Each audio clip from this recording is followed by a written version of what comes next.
Magickal correspondence for spells. So I was saying earlier that having confidence in magic can come a lot from your knowledge. Like, what do you know about magic? What do you know about studying, what it is that you're trying to do? This is a craft. This is a practice. Magic is a practice and magic is a craft. And both of those things mean practice makes perfect. We're always doing it. When we're thinking about getting better at learning about things, we're doing things. If you're a carpenter, that's a craftsman, or craftsperson, shall we say. Someone who's a blacksmith. These are all crafts. And the only way to get better is to do it.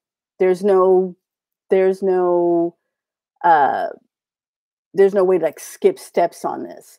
But before you can start practicing, you have to know like your basics. Like if you're a carpenter, you'd have to know about different kinds of wood. You'd have to know about what tools to use, what kind of saw to use. Not every kind of wood can be used a certain kind of way. Or maybe when you're nailing something, you can't nail it in a row because it might split.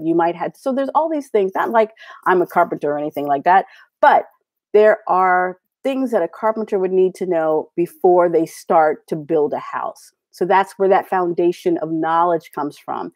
And it's no different from when we are magical people, spiritual practitioners. So we need to know about what are magical correspondences for spells.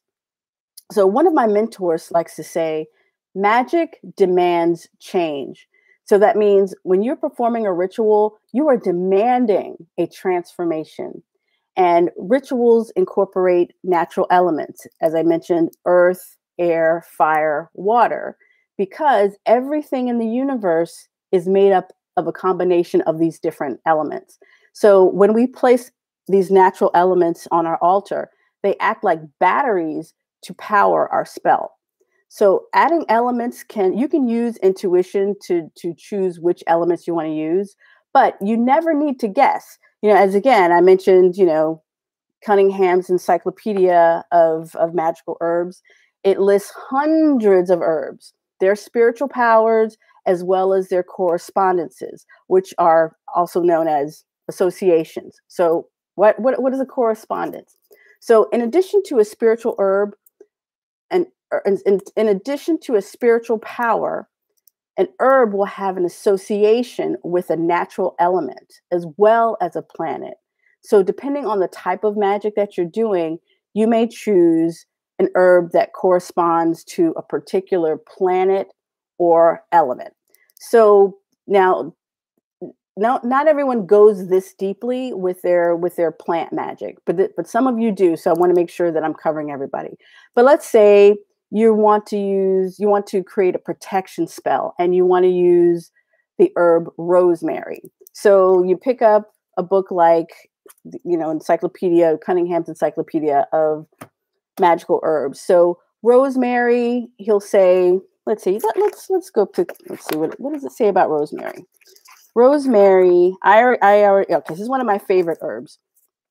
So rosemary is good for protection, but also love, lust, mental powers, exorcism, purification, healing, sleep, and youth. Okay.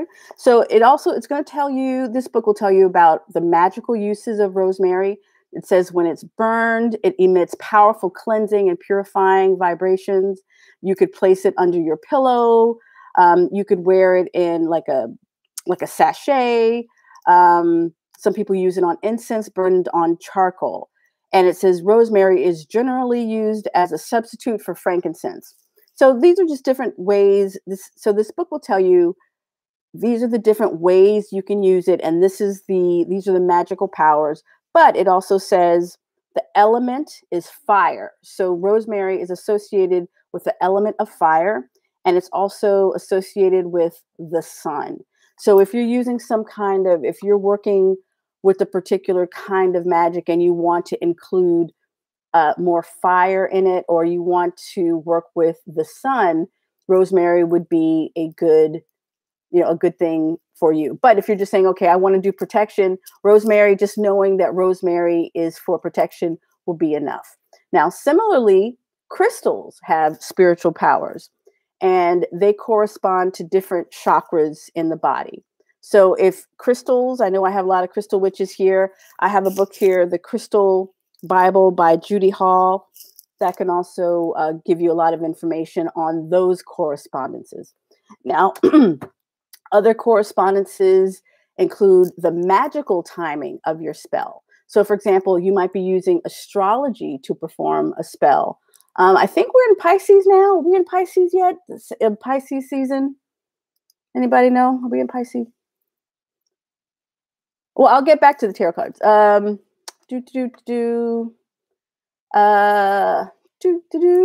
So I think it's Pisces season now. If not now, it will be soon. So there are different magical rituals or things. There's the energy of Pisces season.